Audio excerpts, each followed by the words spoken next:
Okay guys, so today we're gonna make Instapot baby back ribs, and I found this is a really cool way to make ribs that are super yummy, smoky flavor, and super fast. So here we go.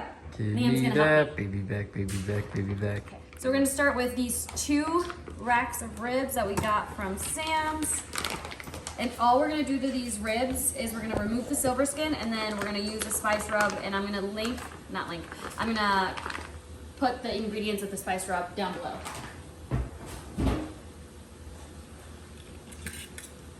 This is sponsored by this baby right here. So these racks look super clean. Silver skin looks like silver skin, so I don't know how to explain that to y'all, but I'm gonna go ahead and grab my spice rub that I already have made from the last time and put it all over these. So I have my spice rub. I'm just gonna sprinkle it all over the ribs. I like to have a little bit on hand that I can just grab, but I don't do the entirety of the ingredients that I'm gonna link down below, because it's so much rub. It can last you for probably 2 or 3 recipes depending on how many racks of ribs you make.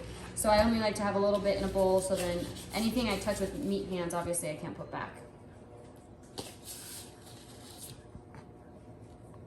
So basically you just want to cover them completely in this rub, and then we're going to massage it in.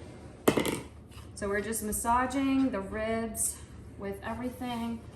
Any excess that falls off, that's fine. We can just discard that. Just wanted to cover them all up. And now what I'm gonna do is I'm gonna go at one of the ends, basically halfway, and see where the bone separates. And I'm gonna cut each of these racks in half. You're probably wondering why we're doing that, and it is so they fit in the Instapot. Correct. This one I think I'm gonna have to cut 3 times. Then I like to grab the ends and just kind of grasp at some of the rib extra that's in here, just to make sure everything is super flavorful. I did those. All right, so we're gonna grab these ribs. So we're gonna put these racks in here against the sides. This is the most amount of ribs I've done at once, so we're gonna see how that goes. But we're excited because we love ribs. So everything fit standing up. Then, I'm gonna wash my hands real quick. So I'm gonna pressure cook manual for 25 minutes. Boom. Okay, then I'm going to add half a cup of apple cider vinegar. And then I would add a whole bottle of the sweet barbecue sauce that you choose. I like to use Stubbs. Most of the time I use original. This one's the sweet and spicy. And then I like to save some for the end.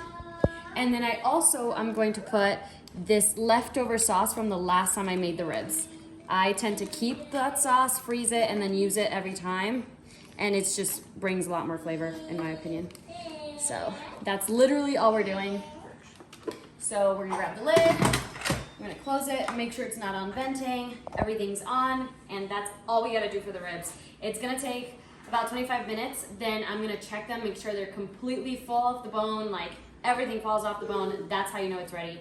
And then we'll move on to the next step, which will be putting them all on a sheet tray and setting them to broil with a little bit of sauce. Okay, so this finally finished, and it's pull off the bones. We're gonna put it on a sheet tray.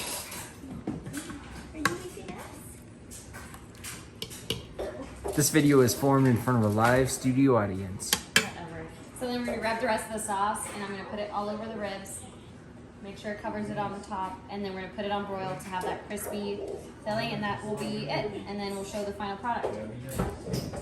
So here's the finished product. We have the ribs, they're broiled, they have that nice crispy layer, and we're done. Instant pot baby back ribs.